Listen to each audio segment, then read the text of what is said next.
tentacles for some reason. What's up, everybody? Here at the end of The War Within, the first dramatic chapter of the World Soul Saga, we've seen the adventure take us into the depths of the world, and even to worlds cast out into the great dark beyond. We've seen our villain Xal'atath running around and amassing untold power. We've seen her siphon the energies of Dalaran, and even those of the black blood beneath Azj-Kahet.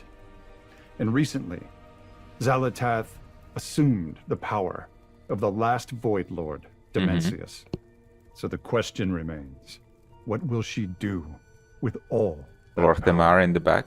And what are her intentions relative to our precious World Soul? So now, as midnight descends, and the second, darker chapter of our trilogy begins, Xal'atath has returned to Azeroth, leading an army known as the Devouring Host. The Devouring intent on Host. snuffing out the light of the Sunwell and plunging the world into darkness. You, the heroes of Azeroth, will be set on a collision course with Xal'atath to save not only Azeroth itself, but everything that is. He doesn't seem too into it, you know? He doesn't have his usual enthusiasm. Seems kinda uncomfortable there. Are they holding him hostage? Hi everyone. As we kick off our Midnight Alpha, we'd like to give you all a deep dive into what's in store. We want to recap everything we've shared so far, along with some brand new details. Today we're going to talk about the story of Midnight, as well as the zones, dungeons, delves, and raids that await if you want to save our world from Xal'atath. We're also going to talk about some big new improve features the if you want to save our world quality. from Xal'atath. We're also going to talk about some big new features coming in Midnight, like Prey and the Devourer Demon Hunter specialization. And of course, let's not forget housing. Thank you so much for joining us today. And as always, thank you for being a part of this amazing community, for choosing to spend your time in Azeroth and with each other. Now, without further ado, let's see what's in store for our home away from home. He also After seems all, a little bit it's nearly nervous. I wonder what's going on there. The void storm rages in the sky, a surging vortex of shadow and chaos. Xal'atath has returned. Wielding the dark heart, she carves a path of destruction through once tranquil lands. Her all-consuming goal, devour the heavens, blot out all light, and bring about her midnight. It is in the shadow of this swirling storm that the defenders of Azeroth must rally once more. For peace, for the light, for the good. This is not a battle. It is a reckoning.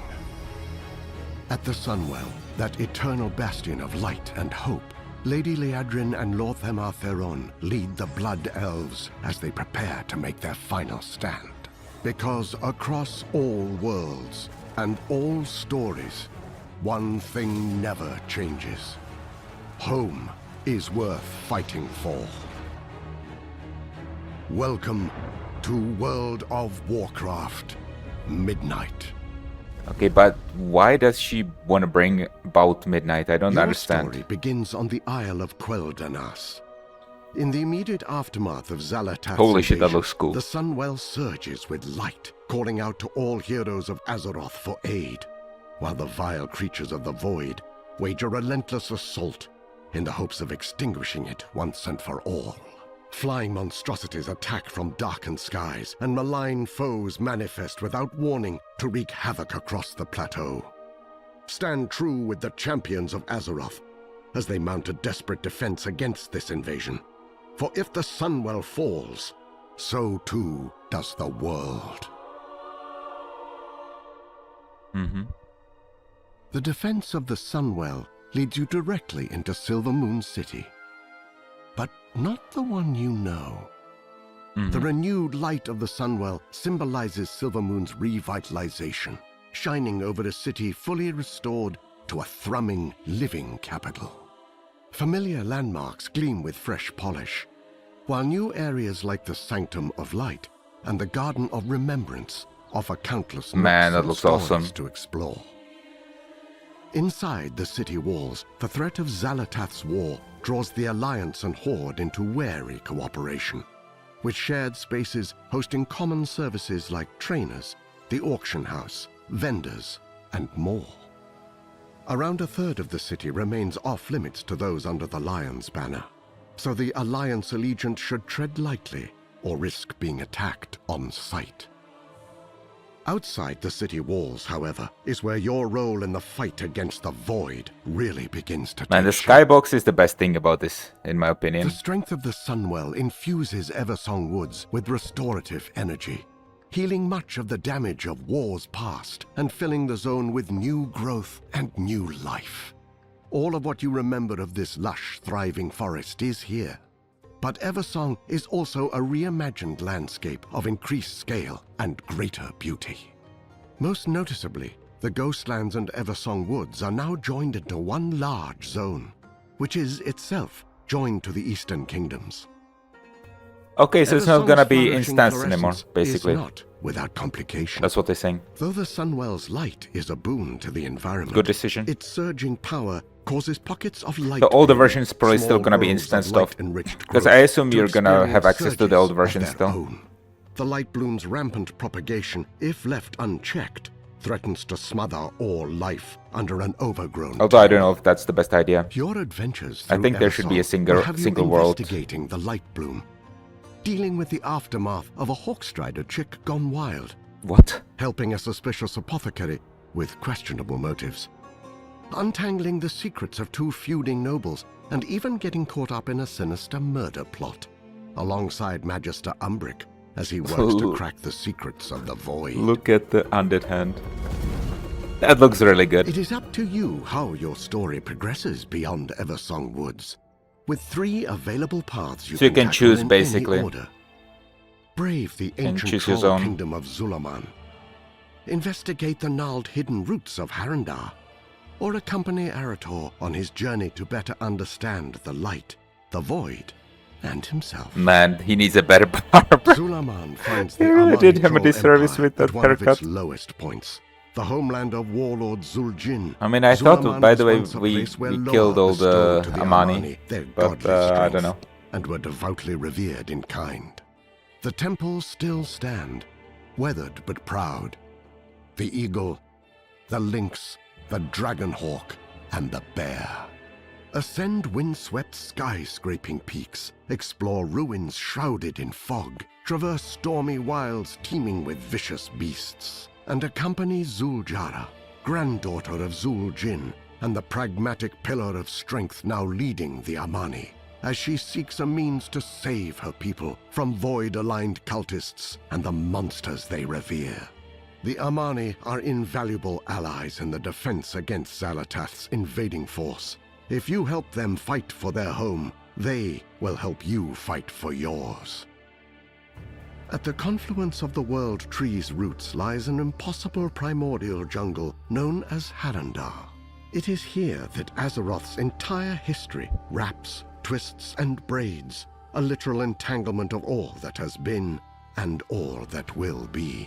Harandar is a land of magical, powerful growth. Fungal towers, glowing moss bridges, and entire villages sprout from Harandar's wild, organic A fabrics. little bit of Underdark The vibes. pulsing heart of this knotted tangle is the cradle, once the domain of a nascent goddess, long vanished, and now the home of the Haranir, who have for generations lived secretly under its soothing light. The reclusive Haranir are a proud and insular people. They have long avoided interfering in matters of the world above, but Xalatath's destructive ambition does not stop at the surface, and the Haranir can no longer afford the luxury of neutrality. There is another way you can help with the defense of Azeroth against Xalatath's cruel machinations. Accompany Erator, son of Turalian and Aleria Windrunner, on a continent-spanning journey in the hopes of bolstering the Sunwell and strengthening the vanguard of the light.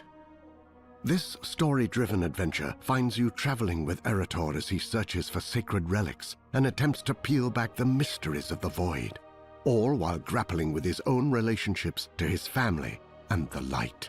Erator's mission brings new experiences. This sounds to cool, familiar but people are probably locations. gonna call it lazy Defend because they're Light's Hope using Chapel from an old. attack by Scourge forces. Wait, Fight what? through the darkened corridors of They're Scarlet using like Monastery old dungeons to and put stuff to for the rest quest. those who would pervert the light for their own nefarious gain. But and what do you work with mean, Sunwalker Scourge? Disco in Hammerfall to help Scourge- Erator in wait, discovering what? the paladin he aspires to become.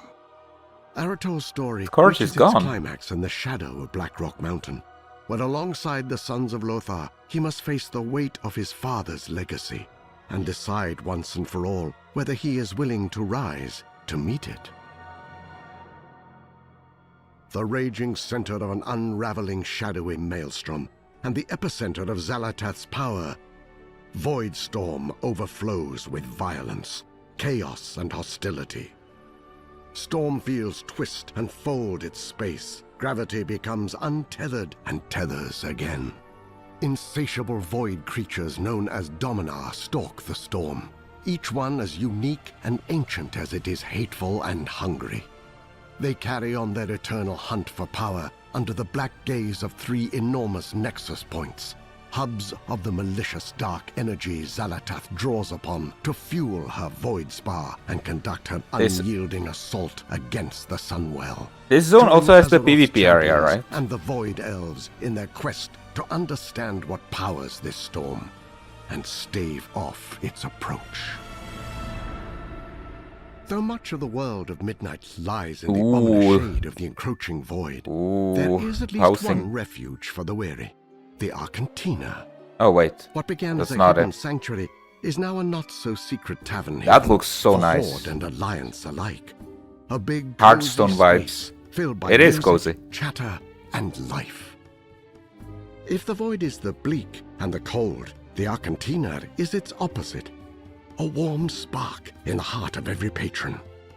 It is a place to gather with friends, find the perfect comfy sitting room, or just soak in the atmosphere of a well-traveled watering hole. This is the new Gold As a Share crossover for people RP of in. all Hey kinds, Lindsay, the Arcantina what's up? also serves as a source of new adventures. Good, good. Familiar I'm still on the faces business stop trip by because here my and there, car broke spinning down. I need to get it stories, checked offering before I quests leave, that so send it's you been delayed far by 2 across days, but Azeroth yeah. in search of relics of the Just past. hopefully I leave Follow tomorrow. the course they set for you But to discover a fresh thanks to that I perspective get on the familiar chance to watch this. locations. Xal'atath is determined in her destiny, an unrelenting foe with an army that never sleeps. But you can't live every moment in grim resistance. The Arcantina is always here, should you find yourself in need of a little respite. The mysteries of the origins of the Void and the knowledge and power to Still stop no it Thrakma. are not to be found only on the surface. For true deliverance, as always, hides in snarled labyrinths, looming temples, deadly ruins. These delves, dungeons, and raids are the real font of power, the sacred and defiled spaces from which strength is not just earned, but taken. Across this void-darkened world, They have hide the myriad mountain now. delves overflowing with incalculable danger. Located on the Isle of Quel'Danas, Parhelion Plaza is an outdoor delve that drops you into the Outdoor heart delve? of the defense of the Sunwell. Fight against the surge of I the Void's hope they attack do by delves restoring right. Parhelion's defenses, I do. commanding an artillery of light, Not like in ducking into pocket War Within. dimensions and putting down Gladius Slana, a Dominar. I mean, it who looks uses more summoned interesting to be Voidwalkers sure. as weapons against your stand. Expect to plunge the depths of 9 other delves and 1 seasonal Nemesis delve when Midnight launches. Looking forward to the Nemesis You do not delves. have to face these delves alone. Valera Sanguinar is a powerful new companion with a rogue-minded approach to problem-solving. As a DPS, I'm glad her that they killing didn't spree nerf her ability look. has her moving through the shadows to lash I mean, out at I guess they multiple covered her up a enemies. little bit, As a but healer, she uses vampiric reaping to rip away the life force of enemies into all they didn't give her like a drastic And treatment. as a tank, she uses your first mistake to taunt and do damage over time to any enemy that turns their back on her to attack her ally. Valera is also a prolific provider of poisons that, depending on her role, empower you with more damage, better avoidance, increased speed, and more. Your adventures in Midnight eventually lead you down darker paths, paths that end in overgrown corridors and ruin-stricken relics, forgotten places of powers best left unstirred. Yet these dungeons promise plunder worthy of the peril, should you have the courage to overcome the challenges within. Windrunner Spire, the former residence of the Windrunner family, haunts the skyline of Eversong Wood's western shore. The strained relationship of its namesake sisters, Verisa, Sylvanas, and Ilaria, imbues its halls with a sullen, spiteful energy. The restless spirits bound to this animosity threaten all who draw near. Among these spirits walks the Windrunner's sole brother, Lirith, who needs your help in quelling this restlessness and clearing his once great home of hate. Serenity, however, is not so easily claimed. There are other forces that seek dominion over this domain. Emberdawn, a fire-colored dragonhawk, claims the dilapidated gardens of the Spire as a nest for her young. She is fiercely territorial, answering intruders with both talon and flame. The derelict duo comprised of the Banshee Callis and her loyal abomination Latch lead a band of fanatical undead in a hunt for relics tied to Sylvanas. They meet outside interference with a mix of shadowy magic and brute strength. Commander Krolok, a merciless orc who oversaw countless conquests during the Second War that took Lirath Windrunner's life, stalks the Spire with an insatiable bloodlust. Since being slain in vengeance by Ilaria, Krolok knows only torment and the desire to pass it on. The restless heart, a concentrated whirlwind of grief and suffering born from the conflict of the Windrunner sisters, envelops all who remain in turbulent turmoil. Looks like an interesting subzone, actually. The form of a ranger, combining the power of the wind with volleys of arrows to cut down the uninvited. Windrunner Spire was, at one point, a living embodiment of family and of legacy. With the help of Lirath and your allies, you can make it so once more. 7 more dungeons await you in Midnight, each one crawling with the Cutthroat and the Craven. Magister's Terrace and Murder Row in Eversong Woods, the Den of Nalorak and Mysara Caverns in Zolaman. These caverns remind me so much of one and the Voidscar Arena old school game RPG cover. In Voidstorm. The most tyrannical antagonists of Azeroth work their dark deeds from within. I think it was Midnight's something like 3 new Ishar. realms. The Void Spire, where 6 bosses hold court over the heart of the Void and muster against the amassing vanguard of the light as it readies to storm the walls of Xalatath's stronghold. The Dream Rift, where you must join in the hunt for an undreamt god that never should have been, and put down half-birthed abominations that lash out against existence itself. And the march on Quell Danas, an encounter still shrouded by the fog of war beyond the known presence of Beloren, the void-corrupted phoenix, who stakes a ceaseless watch over the entrance to the chambers beyond. The Void threatens to end all of Azeroth, to rend the world in the squall of a black tempest.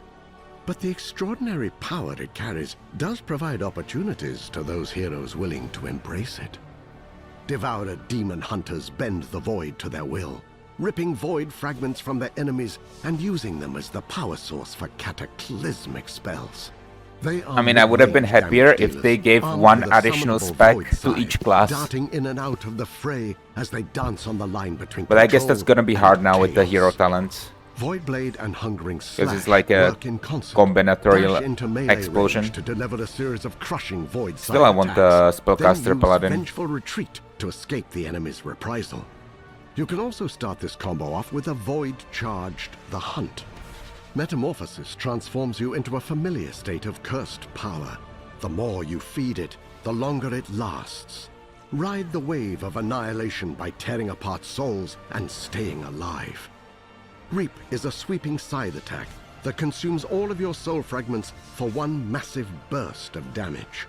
Use Void Ray to cut through enemies in a straight line and leave them smoldering. Collapsing Star channels the immense energy of a dying star, focusing it into one single destructive blast. The more you cast it during your Void metamorphosis, Where are you gonna get the stronger dying it star, gets. bro? You just pull it up. Hunters also find Pull it up themselves your with ass. new disciples in Midnight. Void elves are sharpening their war glaives and joining the hunt. Newly awakened to the dire threat of Midnight, the Haranir join the fight for the surface as the next playable allied race. Haranir are deeply entwined with the organic world. Theirs is a culture shaped not by cities or by conquest, but by the roots, the stones, the quiet pulse of the deepest breath of the world. Their armor, their weapons, their skin, all are infused with the inner light of organic power. Even the mightiest primordial predator in Harandar knows to fear the telltale luminescence of a Haranir's markings in the dense jungle brush. They are primal, ferocious hunters, a force of nature unto themselves, who possess the racial ability to travel along the roots of the world, from Harandar to any world tree, or from anywhere back to Harandar. I mean, how many world Haranir trees are there, versatile really? warriors who can choose from a wide range of paths, including those of the warrior, hunter, rogue, priest, shaman, mage, warlock, They don't monk, really have that and many druid. options. The last of which you have has Hyjal all new and, forms that the reflect new one, right? Haranir's unique connection to those hidden parts of the earth. The one that replaced Eldrassil in Dragonflight, I forgot the name.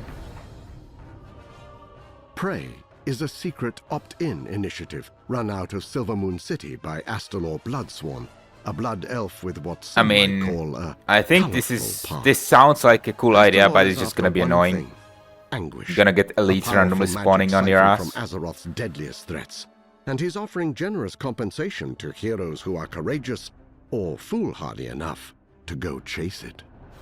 Astalor's lair in Murder Row is your base of operations for Prey, the place where you pick your targets, track your progress, and collect your rewards, including cosmetics, mounts, titles, and housing items. The deeper you go, the harder the challenges, and the more you unlock. Prey has 3 difficulties. Normal, which serves as an introduction to the system, along with offering plenty of challenge. Hard, where the ambushes get meaner and the encounters more intense. And Nightmare, which is just about the fastest way to gain intimate knowledge of Midnight's many new and scenic graveyards. Prey can ambush if it's you at actually any hard, time, that's gonna be whether fun. you're questing, exploring, or minding your own business. Each time you defeat your target, you increase your advantage by tiring them out and buying time to find whatever dark hole they're hiding in. Higher difficulties incorporate torments, personal afflictions that only impact you. Torments cause a wide range of effects, like creating an AoE damage puddle under recently deceased foes, or haunting you with a bloody spirit that deals lethal damage when it catches you. So A basically torment can horrific also vision manifest in the mechanics. form of Astalor's impatience, forcing you to make a kill within a specific time limit before Astalor simply extracts his payment from you. Prey targets are all different, and all deadly. Magister Sunbreaker, a disgraced blood elf whose reckless magic is a threat to Silvermoon and everyone near it. High Vindicator Vareem, a zealot who believes the Void can only be defeated by covering the entire world in holy flame. Oh, He that's is ready to put that belief to that's the test. badass. I wanna join his faction. Canis, a sadistic dominar whose primary hobby is murdering anyone foolish enough to challenge his martial prowess. Prey is a way to add excitement, unpredictability, and challenge to your journey through Midnight. But be warned, there's a reason Astalor isn't chasing these targets himself. For those who tread the worn paths and soaring skyways of Azeroth, it I is think more than they're plot, adding homes more than because story, housing, character, or conflict. because they wanted to Azeroth add more is, and always will be, home. collectibles, a new Housing in collectible Midnight type. is dedicated to that ineffable feeling of being part of something bigger, of Because something there's certain greater, fatigue from of collecting living a pets, real mounts, life toys, and as a mods. true part of a real world. Housing in But WoW is goddamn, built to this give looks you really boundless cool. self-expression in the place you call yours. Collect hundreds of decorations and dive deep on customization. Place, rotate, scale, and move items to your heart's content. This is more than changing Yeah, a they coat of cooked paint with this or for choosing sure. a different picture frame. It's a major It's engine a update. sandbox for your imagination. This World is of Warcraft has over 2 decades of content. First and the time time. you've spent in Azeroth over the years will yield a bounty of housing rewards.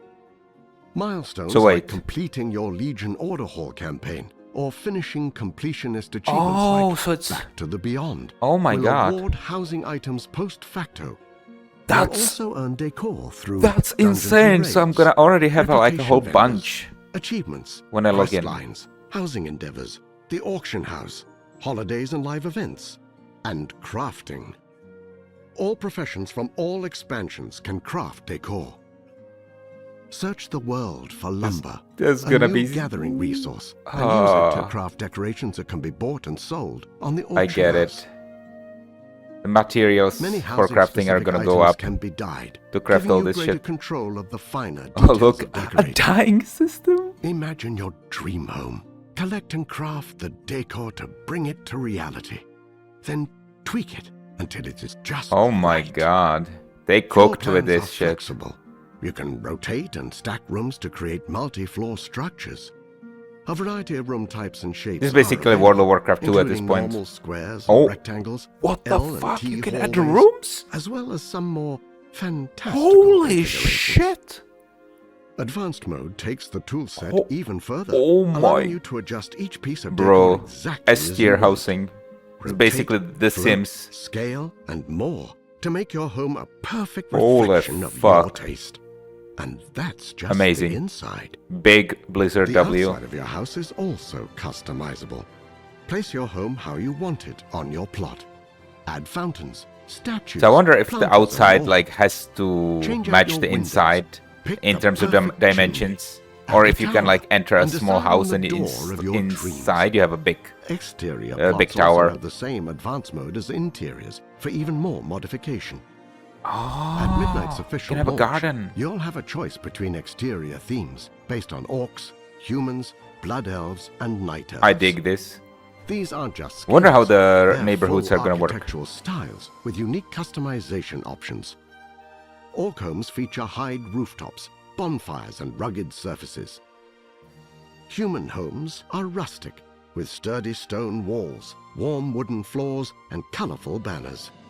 Level up your house to unlock more flexibility. New rooms and floors, bigger house sizes, increases in the number of spots for decor, and more. Every house is in a shared zone known as a neighborhood, where you and others can show off your homes, build community, and participate in rolling challenges to earn housing rewards. Mm-hmm. Neighborhoods feature a wide variety of biomes, from spooky forests and coastal plains in Founders Point to lush oases and windswept bluffs in razor-wind shores. I like the spooky All forest. contain different kinds of That's plots. Some are secluded and quiet, while others are clustered for the socially vibrant.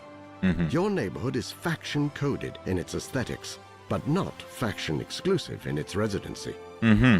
You have the choice between 2 types of neighborhood. Private neighborhoods where guilds or groups of friends can form their own space. Public neighborhoods That's so where cool. you'll find a home among friends you haven't met yet. Mm-hmm. Private neighborhoods come in 2 varieties. Guild neighborhoods, which scale to fit your guild roster, and charter neighborhoods, which are capped at 50 homes and are perfect for tight-knit communities. Okay. Endeavors are monthly neighborhood-wide activities that bring everyone together to complete tasks, unlock themed decorations, and contribute to Basically, helping your neighborhood You're screwed evolve. if you're in a neighborhood where Participate people in are not endeavors to active. earn house XP, And you have to do the and whole community thing coupons by will yourself. give you access to I wonder how exclusive they're gonna decor. deal with that neighborhoods. Above That's all, my housing is biggest designed to help question. you find your perfect space and transform it to your own fantasy haven. To create your own home, sweet home. And there you have it. Thank you so much on behalf of the entire World of Warcraft team for joining us for this overview of Midnight. And if after what you just saw you can't wait to get your hands on housing, don't worry, because it's coming your way if you have Midnight in early December of this year. Thank you again, and we'll see you in Azeroth. All right.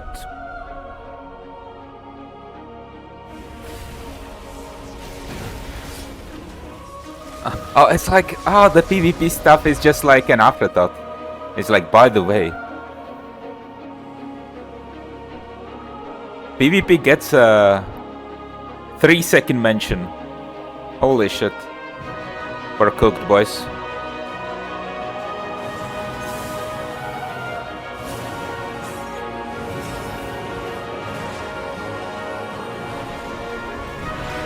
The nameplates, big win. Nameplates suck at the moment.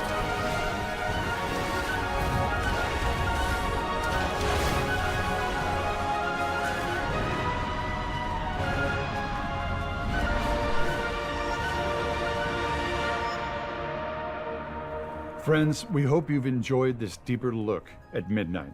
But as you can see, this fight is far from over. The drums of war thunder once again, and Azeroth needs her champions, now more than ever.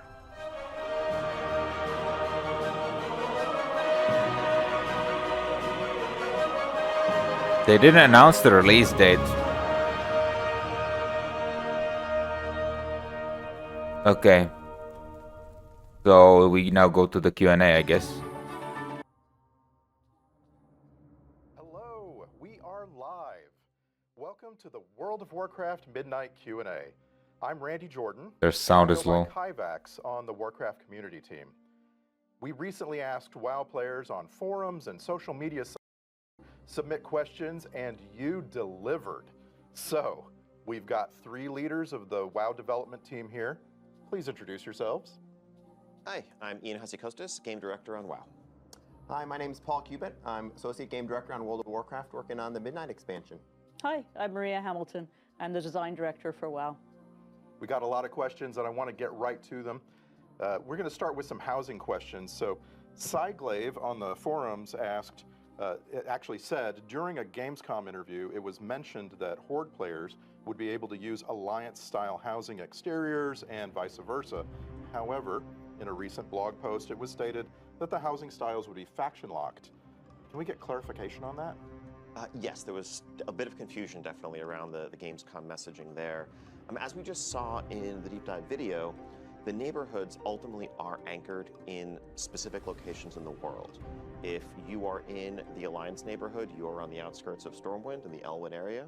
If you are in the Horde neighborhood, you're Yeah, this is pre-recorded for sure, man. While private neighborhoods can be cross-faction, you can have your guildmates, you can have your friends of the opposite faction move in. The general setting, the exterior houses there are going to reflect the location.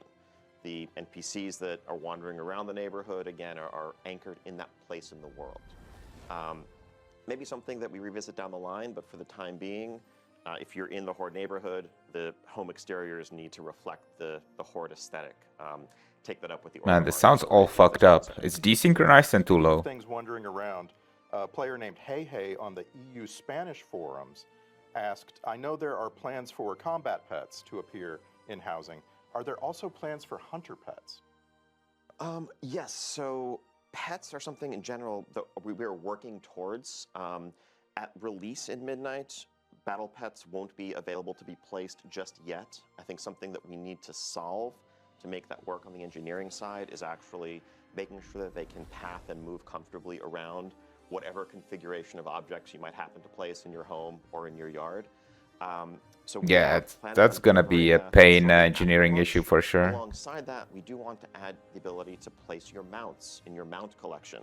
If you want to, have them on a hitching post in your yard, that's something we'd love to deliver as well.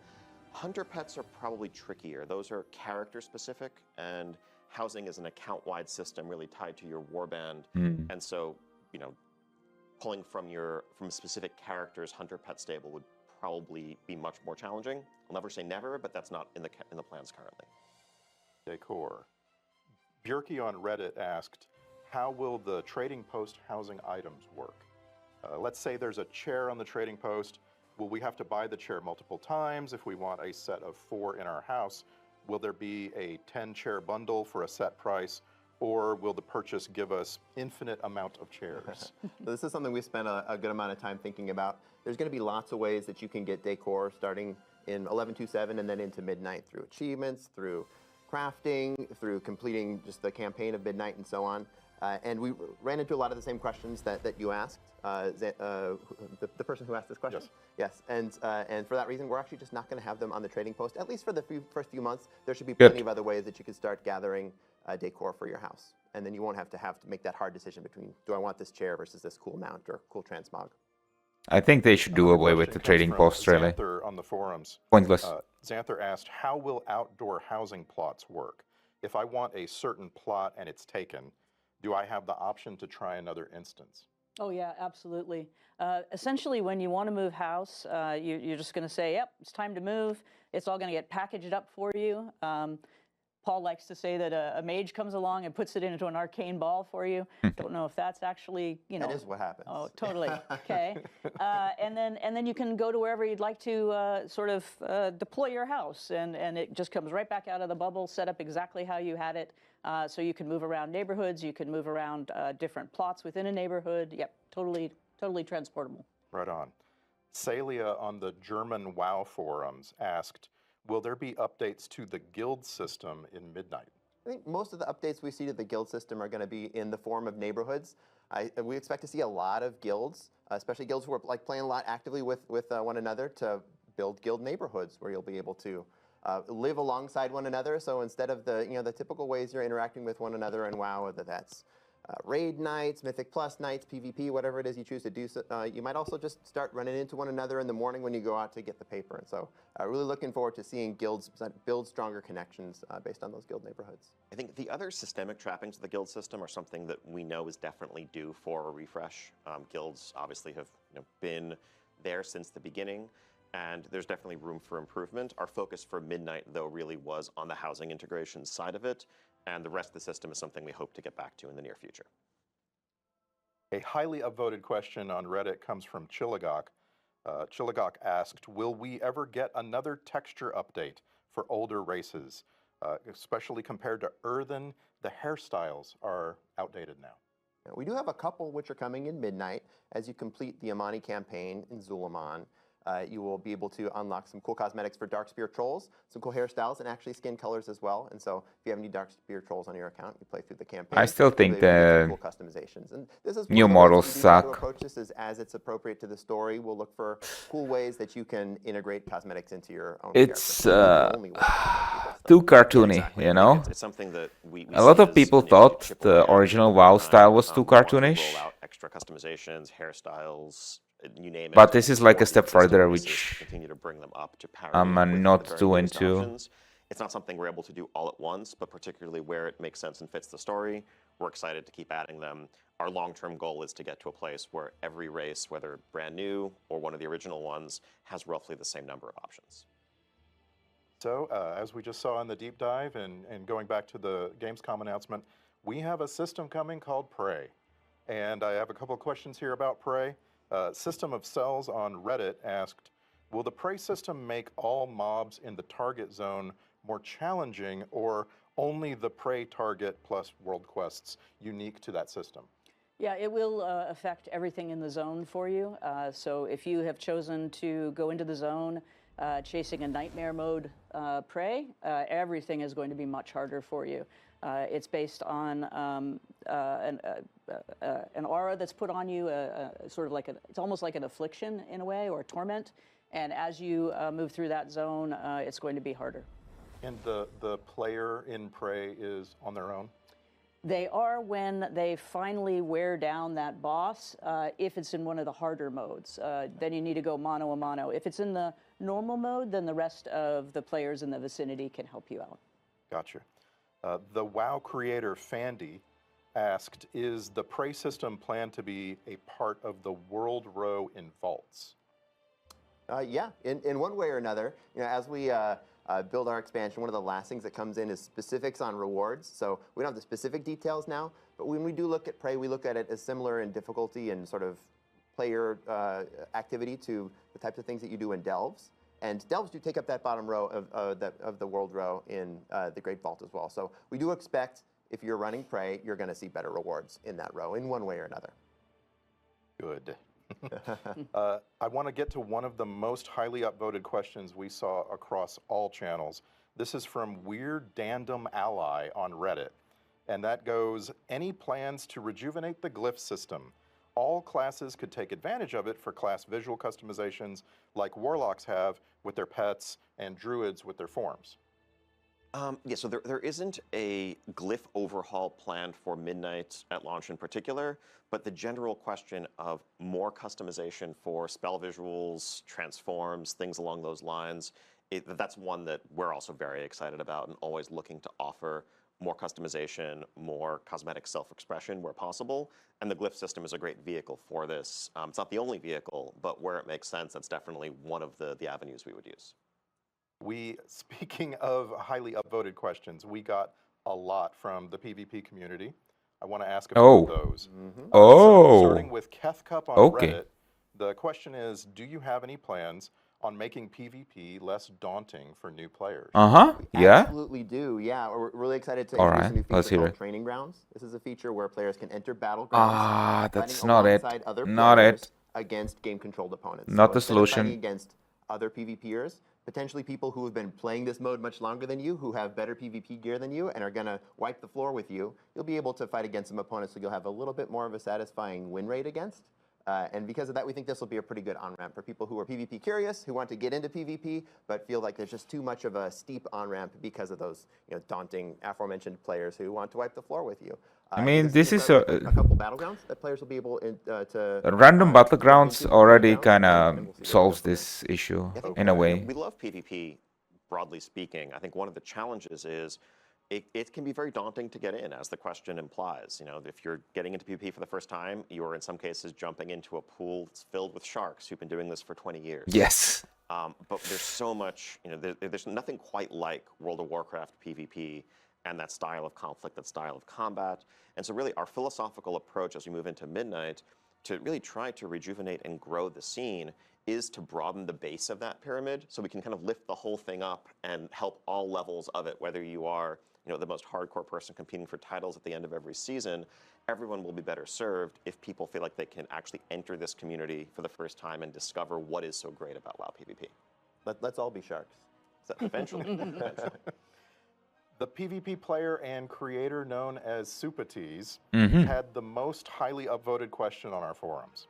He wrote, in the War Within, we saw major reward improvements and restructuring for Mythic Plus, which improved participation. Are there plans to look at the current reward structure for PvP, such as rating cutoffs or additional rewards? There are definitely plans to look at this. One thing I can say that will be changing at launch in Midnight and the first season of Midnight is that top tier cutoff coming down from 2,400 to 2,300 for those rewards and titles. I think looking at how MMR has evolved and how the rating ecosystem has played out, that's been a bit too exclusive even for some of our best players. Broadly speaking, beyond that, I think there's a lot more that we would like to do with the system. I don't know, It's like, not necessarily gonna be it happening still right doesn't at solve launch the Midnight, issue, but right? If you look, for example, at what we changed Because with it's a Mythic Plus, static cutoff new that, titles and new structure and things like the resilient keystone system. and the in War inflation Within, is those changes based came on in War Within patches. participation. So as we look to PvP and its evolution over the course of Midnight, that's definitely an area that we want to focus on. Got another one. Sandent on the WoW forums wrote, will War Mode receive more well-needed attention? More activities like zone objectives or rotating events? Maybe a free-for-all treatment? Yeah, we're adding a whole new area into the Voidstorm zone, a giant War Mode area which reflects the same space as the Slayer's Rise Battleground. If you watched the deep dive video, you got to see that. That Slayer's Rise is also made manifest in the zone itself.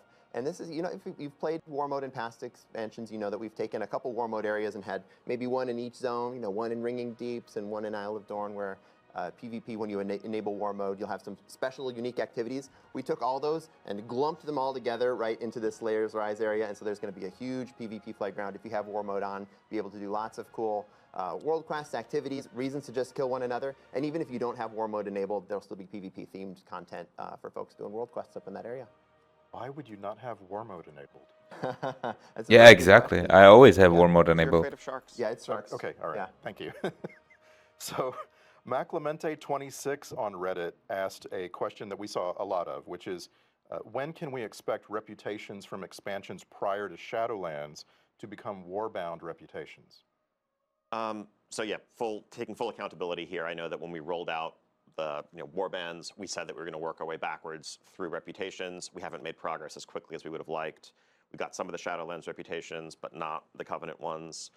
This is something we're going to pick up and resume. I can't commit to a definite timetable, but in the long run, we don't want this, just internal disparity between how different expansions reputations are handled. Yeah, it's like a technical debt with thing. The most recent and work our way backwards. It's basically a software engineering problem. 610 on Blue Sky said, Not that they don't War wanna do Within it. is the first WoW expansion without a legendary. Can we expect anything in Midnight, or is the team taking time to reevaluate what place legendaries have in the modern game? I think we always want to avoid things seeming formulaic, where it's like, okay, you can expect it's a new season, there's going to be a new legendary, this is how it's going to work. Legendaries should always remain special. They should feel like these are items that have clear stories behind them and feel worthy of that special orange color. They should be more exclusive. Always at issues with how they're awarded. We want to make sure they feel special. Like everybody had that Firak axe, right? Where it feels bad or grindy because they feel required if you want to be competitive. There's a fine line to walk there. There aren't currently any planned for the first tier of Midnight, but as we face certain foes down the line, it may make sense for some of the items that they yield to have that orange color, and we'll cross that bridge when we get there. It should have been like a small drop chance from Firak, mythic only. As Mira asked, will we be getting any more background information on story regarding Lyrath Windrunner? Sorry. Any of the other Windrunner family members, perhaps? Such a specific Absolutely. lore question, man. I don't want to talk too much about patches, but certainly in Midnight, as we go into the Spire, you will have the opportunity to really get a brother's view of his sisters and an opportunity to learn a lot more about what happened and what's happening in that place. And I mentioned before, we're going to see the sisters. And Grody Toady on Blue Sky wants to ask about trolls. So here come all the names. Where is Vol'jin's story in all of this? I'm hoping we find a way to weave Vol'jin, Talanji, Zul'jin, Rokan, Zul'jan, and Zul'jara into a cohesive story about troll unity or cooperation. Well, right out of the gate in Midnight, you're not going to see that combination of trolls, but you will see a combination of some trolls as we continue into patches and move forward. We're very much focused on what's going on with the trolls as well as what's going on with the Blood Elves. They have not always been on the best of terms for reasons. And there's definitely a story to be told about their relationship, and all of those folks come into that story. Groxy on Blue Sky said, Midnight sees the Paladin forces of Azeroth fighting back the Void at the Sunwell. Can we hope to see more lore about the Tauren and Azeroth's sun god Ansha? Eyes of the Earth Mother told us how he and Elune slash Musha fought possibly the Void in ancient Azeroth. Well, we are going to hang out with Desco a little bit in the Erator's Journey portion of our I'm not too campaign excited in about Midnight. lore questions, to And be I honest. feel like we Especially certainly are like going to look these at very niche how lore the things. Tauren view their mythologies, perhaps later in The Last Titan. Okay, good. Let's talk about add-ons. The WoW creator Polka TV said, given the upcoming removal of many boss mod tools, how do you plan to preserve the intended difficulty of encounters once these tools are no longer available? So yeah, this is a great question. For some extra context, I think folks are going to see in the next day or two, as some of the media interviews we've done in the last day go out, that we are rolling out so changes to the add-on API with the launch of Midnight. And so that is going to remove the ability for add-ons to read in real time combat state and combat information specifically. One of the big reasons why we're doing this with the launch of a new expansion is so that we can really build all of our combat, our encounters, That's great. expectation around this new ecosystem. So what about the like Discussing over the course frames, of the year, party really frames? the Will the main add-ons goal still of have the access to shift that? is to Will they? create a level playing field Will where you still have to towns are no be longer have like party members debuffs, or is that also considered combat state? To shift I some of wonder. the things that we are testing when it comes to difficulty, maybe away from Twitch reactions. Because I still use X-Perl, or now it's called Z-Perl. That your add-on told you to run to, and rather to more of the collaborative coordination that have traditionally marked cooperative PvE. No, I'm a big fan of The this. goal is to keep difficulty largely the same.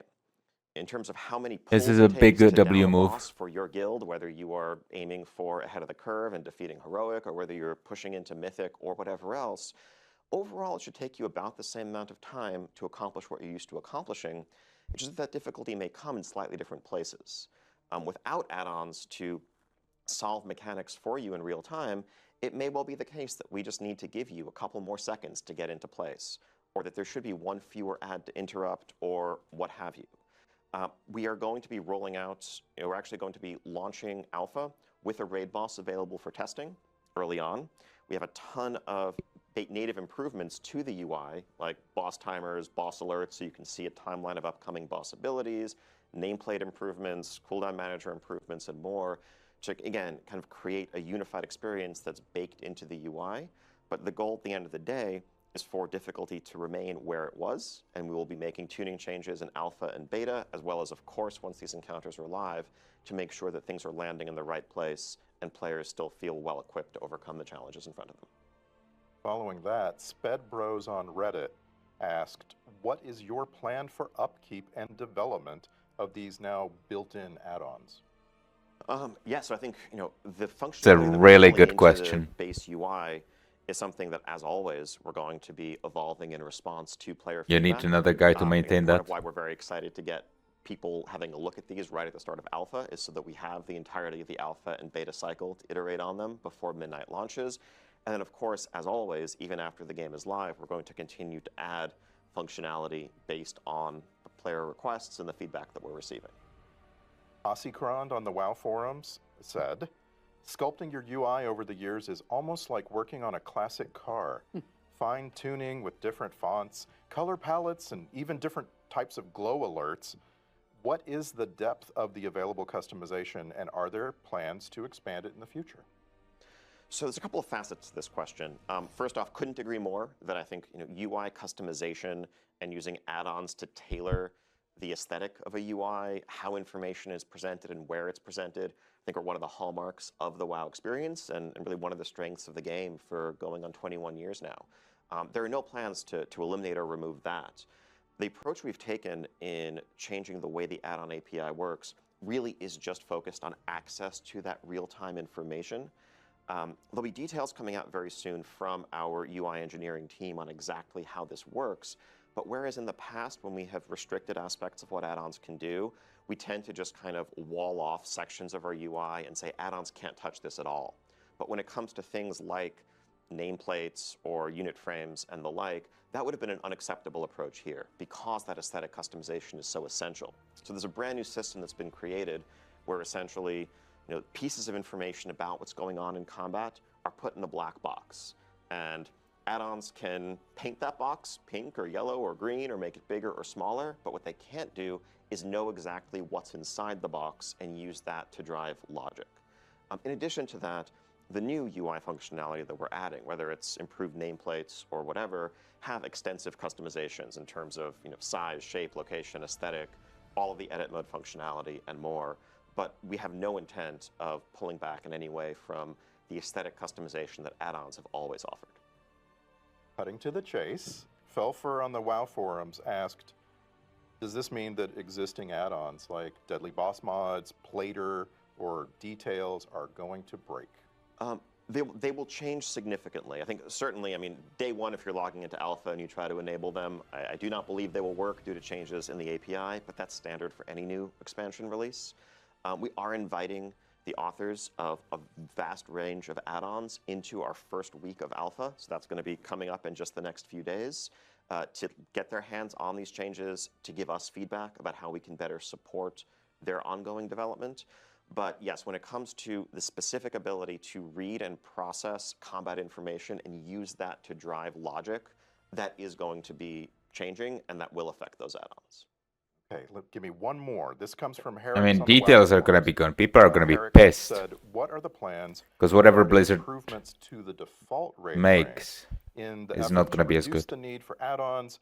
Raid frames are a major But I think pain it's also point a for good thing. healers, where the default Blizzard raid frames are basically unusable without at least some And external this also modification." eliminates logs, actually. So yeah, we also I have think. improvements coming to raid frames, definitely with healers in mind. Goodbye, If you're, let's say, a Warcraft Resident logs. Druid who wants to be able to Oh see man, that would all be of so your good. health on a target, that's something that we agree is very important and needs to be baked into the default functionality.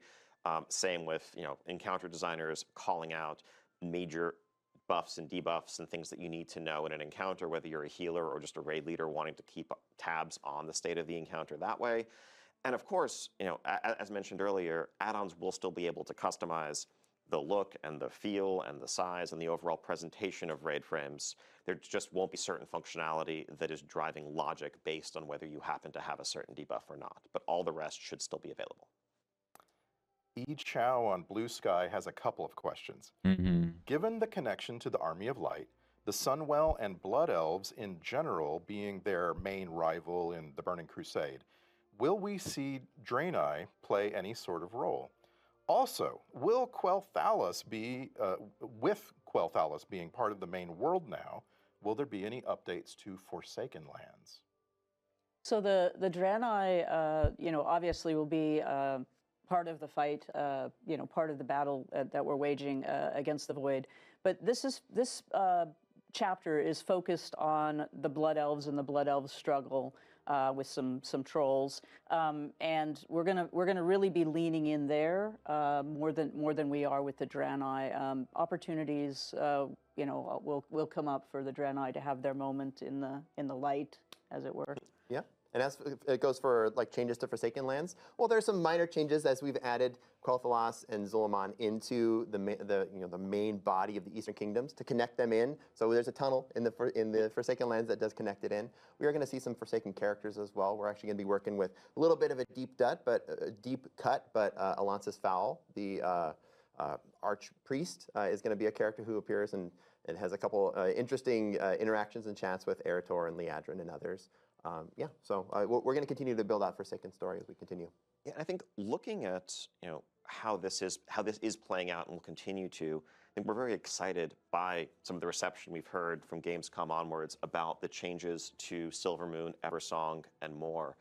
Honestly, there was a bit of anxiety internally about the idea of revisiting an old location as for one of our zones, whether some players would view that as like somehow lesser than coming up with a brand new place. But I think as people see this full splendor of Silvermoon, get a chance to revisit Eversong and what it's become all these years later, I think the excitement around that really excites us too, because we'd love to be able to tell more new stories in some of the iconic locations that resonate throughout everyone's fandom of Warcraft and what Azeroth is about. And so that will mean updating those locations, and I think that's something that we're excited to do more of as we look forward. Of course, The Last Titan will see us going back to Northrend, so that'll be a story for another day. That's gonna be badass. We can tell different stories when we go to Bro, old places. Grizzly and see how the Hills characters have changed 2.0. in space. Oh I think it's my. a really cool opportunity to do that. I wonder Midnight. how it's gonna Let's work. shift to some class talk. Faxia on Reddit asked, "Are you planning on adding any new specs that can tank or heal for existing classes?" Not right now in Midnight. I think Devourer, Demon Hunter, and that new range DPS spec for them is our. I want focus another right now. DPS spec for I think we've Paladins. seen whether it's this or whether it's augmentation. There is excitement around the idea of established classes getting new specs. Yes, and so this that is what I'm interested something in. We are likely to explore as we look to the future. Amazing. That's what I wanted to hear. Zerotics on Reddit asked, "Throughout the War Within, some classes and specs received visual updates, and as a monk player, the update to Vivify was very appreciated. Are there any other classes or specs that can be revealed to be getting updated visuals in Midnight?" Yeah, there's a couple really cool Apex talents. So Apex talents are the new talents you'll be able to learn at the bottom of your spec tree, and a lot of these have some I guess we'll fantastic find out visuals. Ones that about jump those out to me tomorrow. are the augmentation, where you summon a bronze dragon version of yourself from the future to fight alongside you for a little bit. The Frost Mage one as well, you summon a Hand of Frost that chases down your target and attack them. And so these are some of the new abilities. What's the Red Paladin We're going one? to get some new custom visuals. As far as like looking back at, I wanna know what the older Red Paladin visuals, as one was is. the case with Vivify. This is something that we tend to do as we continue to build smaller patches. Most of our efforts for Midnight was building all the new stuff, but then as we continue building out the game, we look to the future. This is where we look back at, as we did with Vivify, find abilities where we can raise the floor and say, like, okay, this one has aged not as gracefully as the rest of our visuals, and we can bring it up to par with the rest. Following that, we found a question from Nihenna on the German forums, and Nihenna asked, will the void/light topic be picked up in any additional class specs in the future? For example, Sunwell effects for a Holy Paladin, or perhaps void powers for a Warlock. I don't know about Void Warlocks quite yet, but we do have a existing Void themed spec, the Shadow Priest, my beloved Shadow Priest, which has a new ability, Tentacle Slam, which replaces Shadow Crash, and it is a giant voidy tentacle that slams down in a line in front of you and has a similar AoE component, but a lot more of a classic voidy Shadow Priest. My wife's gonna love this. idea to it. We also have one of our Apex talents, the Discipline Priest, has Void Shield, which replaces your Power Word Shield with a Void-themed shield. So there are places where the Void and Light are leaking into our class design. Going back to the support roles, Neo Saro on the EU Spanish forums asked, can we expect anything new regarding the support role in Midnight? Will it be expanded to other classes? Is it considered that it maybe didn't work as expected for augmentation, and perhaps that just becomes a normal damage or healer? So we're not planning on currently expanding into other classes, but we're also not planning on changing augmentation to just fit into the existing niches. I think there's a lot of excitement around the idea of support, and I think we've seen players embrace that fantasy. I think we are still iterating on evolving that specialization and getting to a place where we can find a happy medium, where it can kind of realize that fantasy and be effective as someone who bolsters the strength of your allies without also becoming so effective that it feels required in groups and kind of limits composition diversity.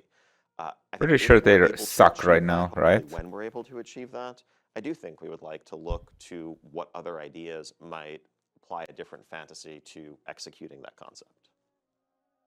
I want to switch to the topic of delves. The WoW content creator True Villain Manny said, with delves integrated into the story, will there be certain scenarios that are locked in as we level?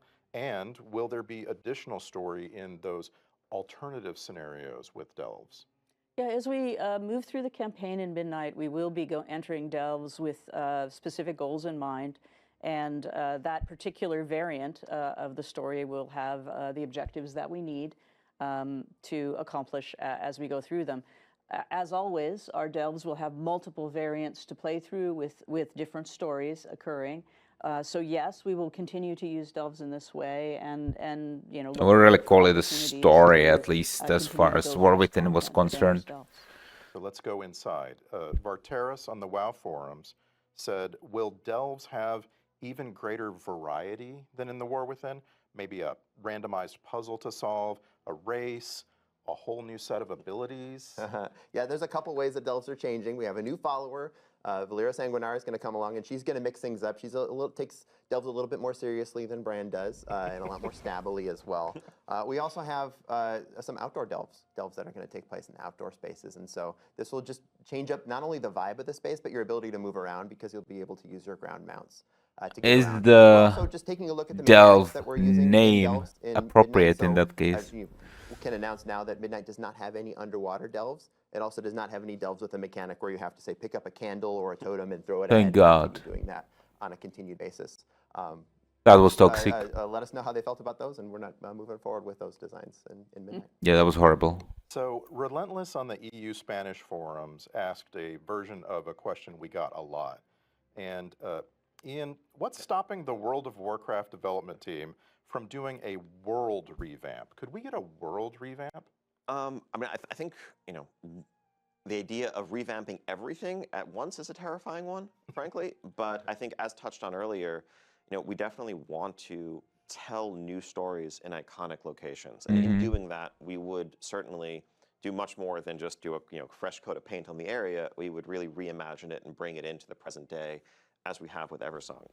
Our current focus is, of course, on the story that we're telling for the rest of the World Soul Saga. That will touch on some familiar locations, but down the line, I think the lessons we are learning and the experiences we're having, revisiting some locations, open the door to doing a lot more of it.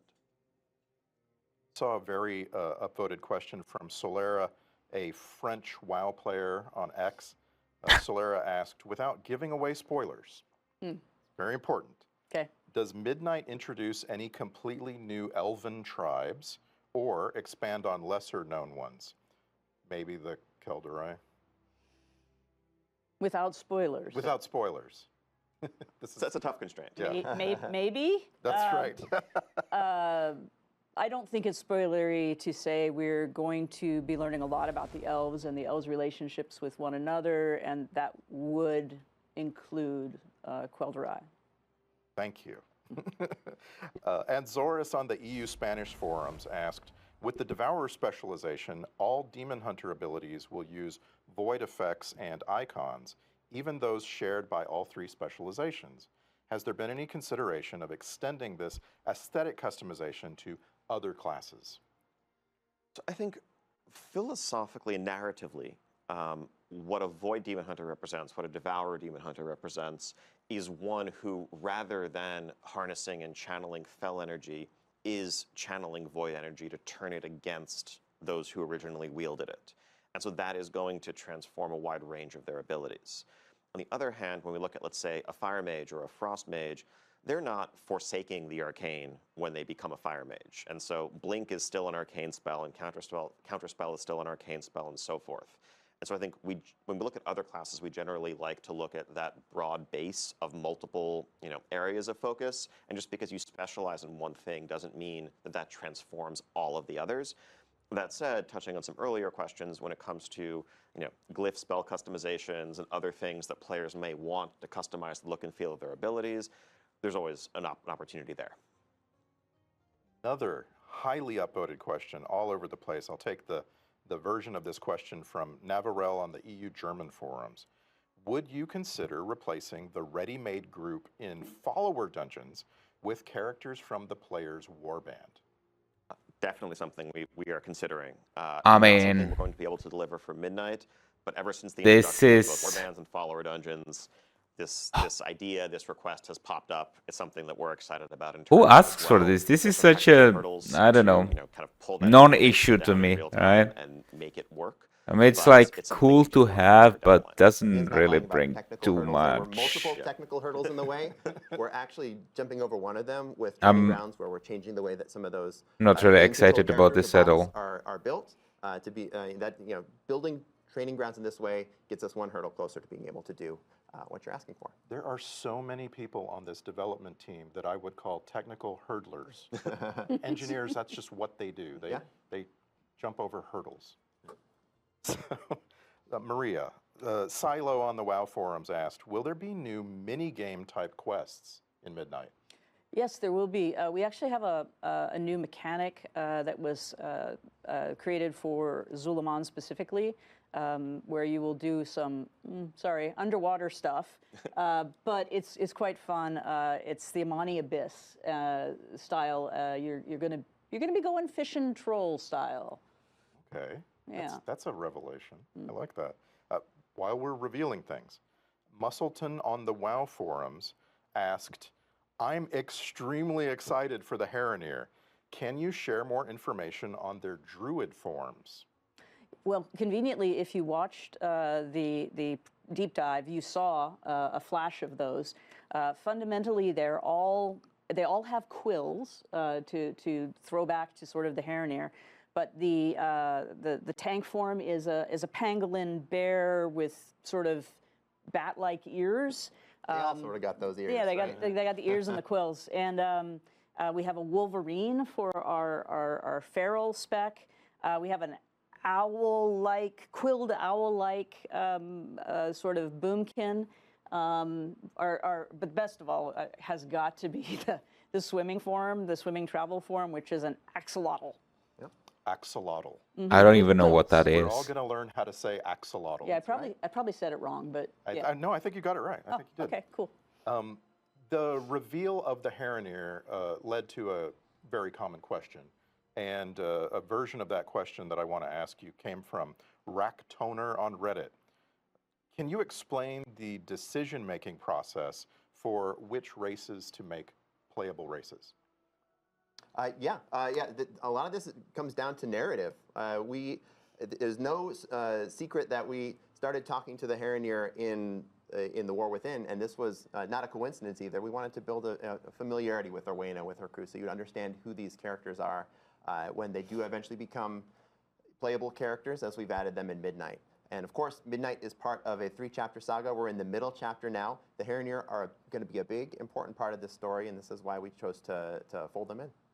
I feel bad often being the bearer of bad news in these conversations, but I know that it's not lost on us that there are widespread requests from players who would love to be a Sethrak or an Ethereal or the like. And part of the question there is It's an also engineering thing. narratively, like, does it make sense for this faction to really join the Alliance and Horde if there's No, their cosmic it's extra a lot of planar or work. They have to neutral radiation? remodel But the reality of it is also everything from a for the production skeleton. perspective, one of the things we grapple with is that adding a brand new race to World of Warcraft is one of the most development intensive things we can do. Yeah, there you go. Not just in one-time time commitment, but also in the long-term carrying cost for every set of armor we ever make for years and years to follow.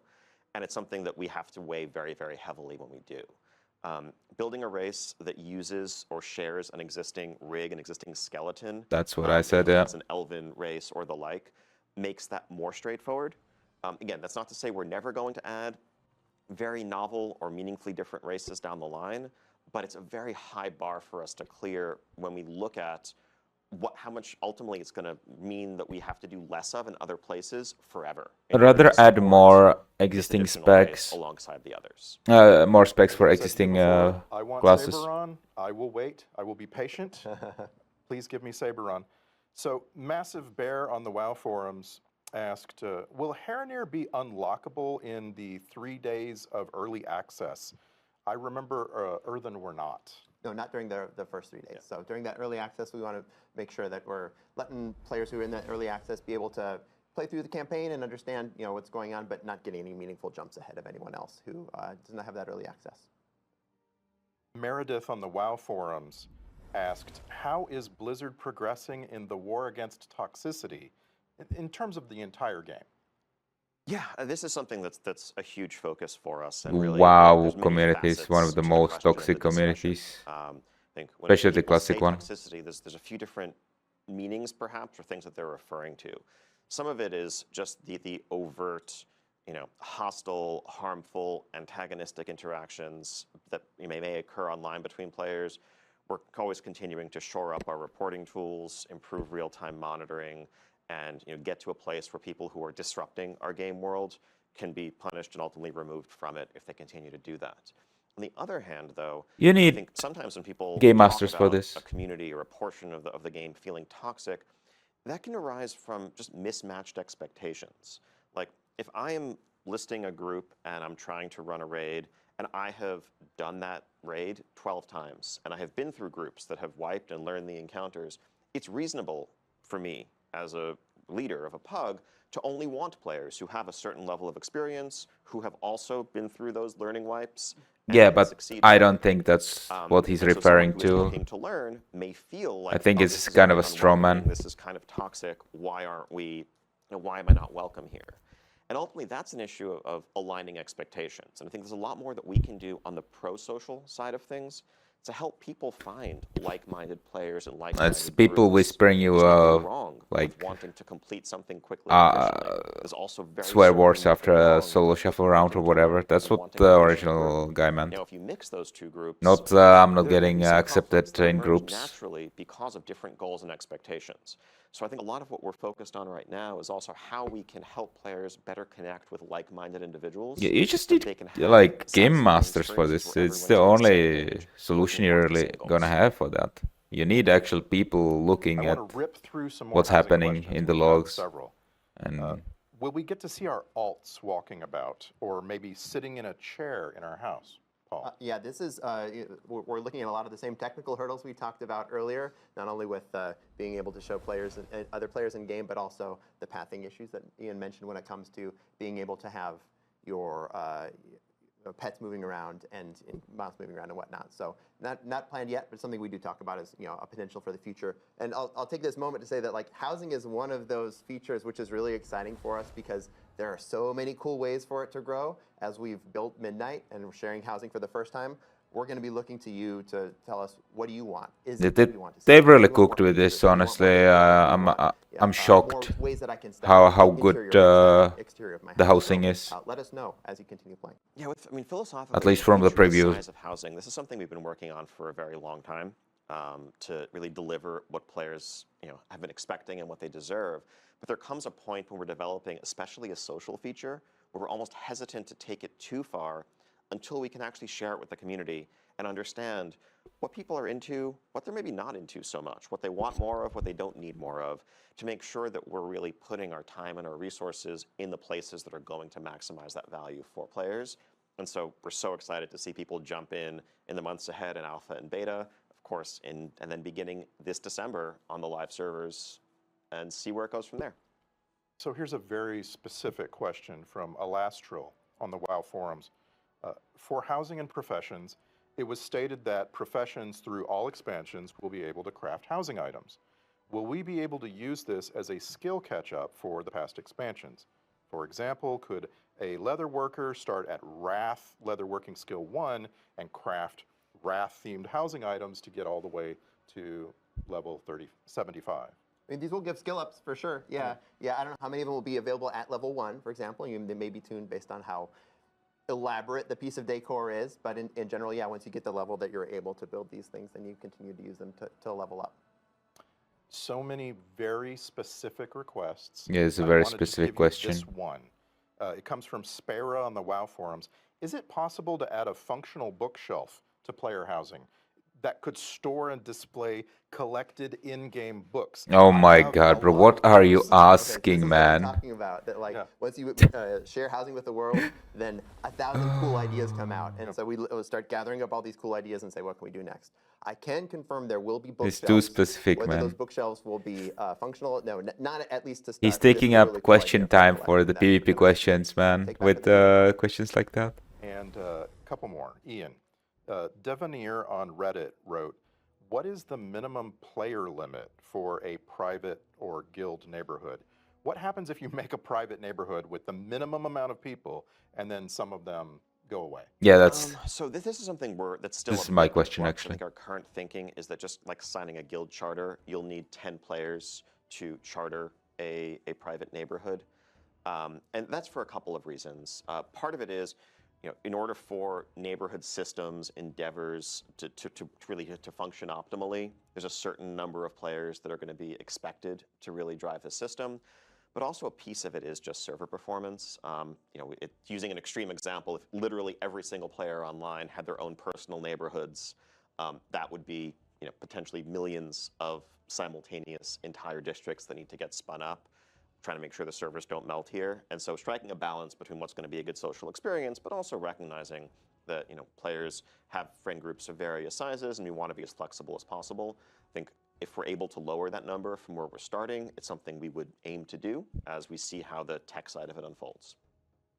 I saw an upvoted question on Reddit from a player named Backstabbeth, and this is a question I have myself. Fairly a trustworthy fellow. Very much. Will there be a list of collections and their sources for housing materials before housing goes live so that we can begin to start hunting for those items, maybe reputation, achievement requirements? I'd love to know what I already have or what I'm close to having. Yeah, a ton of that is going to be visible in the alpha build coming up in just a day. But we'll have a blog summarizing it, so you don't need to, go trawling for the information, and that way everyone can get a head start on checking off those achievements that you may have missed. I have every single Let's achievement come back to a couple of fun questions from before we Dragonflight, go here. all the way Bale to Samel Dragonflight, man. on the WoW I'm forums asked, excited about this. are we getting a capybara, Loa? There are What? capybaras in Bro, the what are Iran these screenshots. questions, bro? The people yearn for a capybara, Loa. Oh my Well, god. conveniently, My there wife is would one. My wife would love His this name is actually. Philo. Really? The capybara loa of children. Oh, nice. And I hope he has a prominent headdress. My wife Absolutely, loves and a capybaras, glorious but necklace. I'm sorry, but Perfect. Lois, you need to ask Lois should be very more well serious housed. questions here. Finnerfin on the WoW forums asked, could we see the return of class quest lines? Legion was great, and it was fun to have a unique experience questing on alts. Yeah, class quest lines come up really often as something people are excited about. We certainly do want to look more at, expanding on classes. We had a lot of fun doing the Warlock one, for example, not too long ago. But most recently, the best way for you to play some class quest lines, if you never played them, has to do with our lore walking, because where we had restrictions, for example, on the Xalatath story, previously, a lot of people didn't know anything about Xalatath and the knife, and by playing that lore walking, they had the opportunity to play that portion of the priest quest line. So we're hoping Okay, that, I mean, as we I go haven't through done lore PvP, walking we'll yet. I have didn't that realize that's opportunity how to it see some worked. of that, but this is certainly an I mean, area we need that to the get those Quest achievements, by the Severity way. team would be thrilled I'll to be do going more through of. that at some point. Good. It's our last question. Oh, And it's already over. Cobbled this together from versions of this question that I found everywhere. I want to give a shout out to some of the people that I borrowed this from. Aziriel, Simplejack, Martian, Zuburius on our forums, all asked versions of this. Ian, how will player power progression be updated in Midnight, especially regarding Valor Stones? So yes, so the way the upgrade system has played out over the last couple Well, of restaurants are expansions, I think garbage, we're man. The cap is happy garbage. with the sort of granular incremental progression that complements that spiky randomness of loot drops. But there is, and we agree with player feedback that we've heard, potentially one too many moving pieces and a bit too much complexity in the current system. So I can announce that Valor Stones as a currency will be going away. Yay. You're already needing to gather the crests that you need. I and mean, that should be sufficient. Valor Stones We're also are looking to streamline okay. the system a It's just the little bit and cap more that's the clearly issue. pair individual crest tiers with appropriate gear upgrade tracks, so that there's potentially less confusion about what crest matches to what. Anything further, Paul? No, I think that's great. Yeah, super excited. We're over here pumping. Yeah, fists. I mean, if they We're rename the excited. crest to like tier 1, tier 2, tier 3, that'll be better. Well, I never know which one is which. that's our time. Thank you, Ian, Paul, Maria. Thank you for taking the time, and thank you to everyone watching along. We've got Midnight Alpha testing starting very soon. We can't wait to see you there and welcome you home. Thank you. All right. So that was it. I mean, I'm glad that they talked quite a bit about PvP. Compared to what they usually mention about PvP, you know, like now they answered like 3-4 questions, which I'm pretty happy about. And they're still not like addressing the meat of the issue, like PvP is too complex to pick up, right? This training grounds with bots is not really gonna solve that problem. But I'm glad that they realized the gravity of the issue. Now, the fact that they're decreasing the gladiator mounts and legend and whatever from 2.4 to 2.3, I think this is a lazy solution, honestly, because static ratings, like static cutoffs for ratings, they don't have place in a system where the inflation is different every season, and over time the participation is decreasing, right? So for those of you that don't know, the ratings, the ratings in a given season, how high rating you can reach is basically determined by how many people participate in that given season. So they actually really went backwards, because it used to be percentile based, what title you would get, or what reward you would get at the end of the PvP season. But now they went to like static cutoffs, right?